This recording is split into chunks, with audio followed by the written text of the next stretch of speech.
Hi hello నమస్తే. Welcome to RK communication city news. నేను మీ శివప్రసాద్. మనం ఇప్పుడు తాడేపల్లిగూడెంలో ఉన్నాం.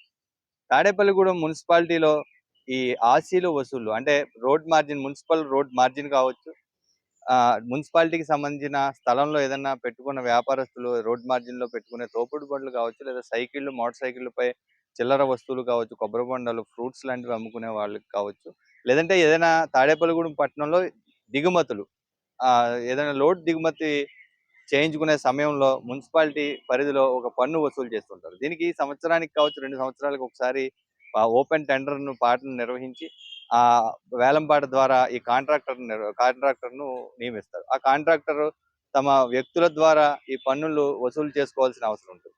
ఈ పన్నులు వసూలు చేసే క్రమంలో మున్సిపాలిటీ ఒక వెహికల్‌కి ఇంత, లేదంటే ఒక సైకిల్‌కి ఒక వ్యాపారస్తుడికి ఇంత నిర్ణయించడం.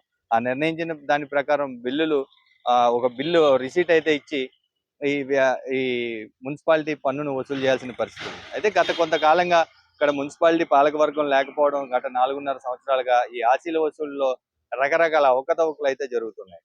పాట పాడిన వ్యక్తులు పాట వదిలేసిన పరిస్థితి కూడా ఇప్పుడు నెలకొని ఉంది. ఇక్కడ గతంలో పాట పాడిన వ్యక్తి ఇప్పుడు తను నా వల్ల కాదంటూ చేతులెత్తేసిన పరిస్థితి. ఈ పరిస్థితుల్లోనే ఇప్పుడు మున్సిపాలిటీ సచివాలయ సిబ్బందితోటి మున్సిపల్ ఆశీలు వసూలు చేస్తున్న పరిస్థితి. అసలు ఆశీలు మామూలుగానే చాలా బలవంతంగా వసూలు చేస్తే తప్ప వసూలు అవ్వని పరిస్థితి. అలాంటిది ఆ సచివాలయంలో ఉన్న మహిళా సిబ్బంది ద్వారా ఆశీలు వసూలు చేయడం అనేది చాలా ఛాలెంజ్‌తో కూడుకున్న విషయం అని చెప్పాలి. ఇది ఎవరు ఇచ్చే పరిస్థితి లేదు. మామూలుగా కాంట్రాక్టరే రకరకాల గొడవలు చేస్తే తప్ప బయట నుంచి వచ్చే వెహికల్స్ దిగుమతి ఛార్జీలు ఇచ్చే పరిస్థితి లేదు.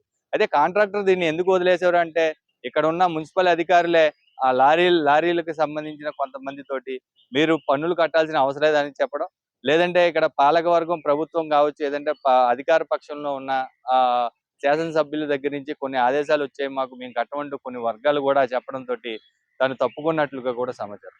అయితే ఈ ఆశీల విషయంలో ఒకళ్ళ ఏకఛత్రాధిపత్యం మాత్రం ఎప్పుడు కొనసాగుతూనే ఉందని చెప్పాలి.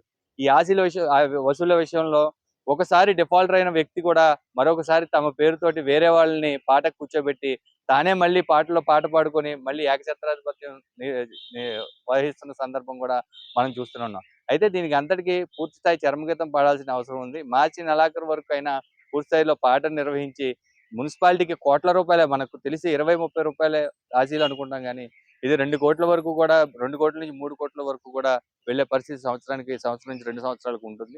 ఈ కోట్ల రూపాయల వ్యవహారాన్ని చిన్న స్థాయిలో చూడకుండా ఇది నిష్పక్షపాతంగా ఏదైతే ఓపెన్ టెండర్ కానీ లేదంటే వేలంపాట కానీ నిర్వహించి మున్సిపాలిటీ ఆదాయాల్ని పెంచి మున్సిపాలిటీ అభివృద్ధికి ఇప్పుడు అధికారులు కావచ్చు, పాలకపక్షం కావచ్చు ఇప్పుడైనా చర్యలు తీసుకుంటారని మనము కోరుకుందాం. అయితే ఈ ఈ దీంట్లో ఉన్న వ్యక్తులు లేకపోతే దీని వెనక పనిచేస్తున్న శక్తుల విషయాన్ని పూర్తి స్థాయి సమాచారం మాత్రం ఆర్కే న్యూస్ మీకు ఎప్పుడు అందిస్తూనే ఉంటుంది. చూస్తూనే ఉండండి RK communication city news. Subscribe చేయండి ఆర్కే కమ్యూనికేషన్ సిటీ న్యూస్.